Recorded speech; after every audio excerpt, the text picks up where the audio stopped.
All right, for 3 and 4, we're supposed to suppose that x and y vary inversely. Write a function that models each inverse variation and use it to find y when x equals 8. If you look back in your notes from this section, we had 3 equations.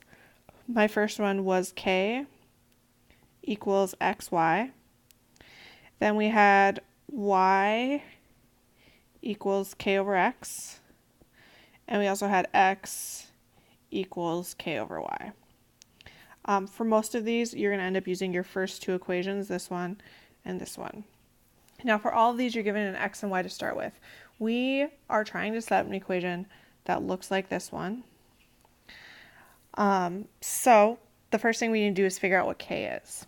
So I know k equals xy, and I know that x is 4 and y is 2. So we're going to do 4 times 2.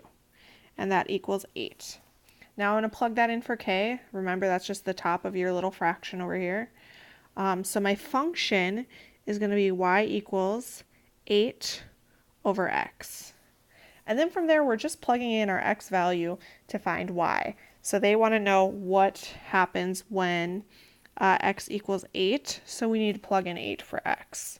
So the second step, we would do y equals 8 over 8. And when I do that, I get 1. So my answer there would be 1. The second problem, you're doing the same thing. Start with your same equation, k equals xy.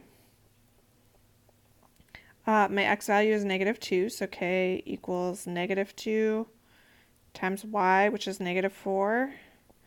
When I do -2 times -4, I get 8.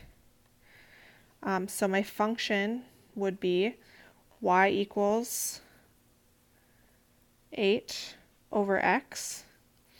And then again, we're going to plug in our value. Again, it's still just 8, so we'd have y equals 8 over 8. And when I do that, we'd get 1. So for both of those problems, y is going to equal 1.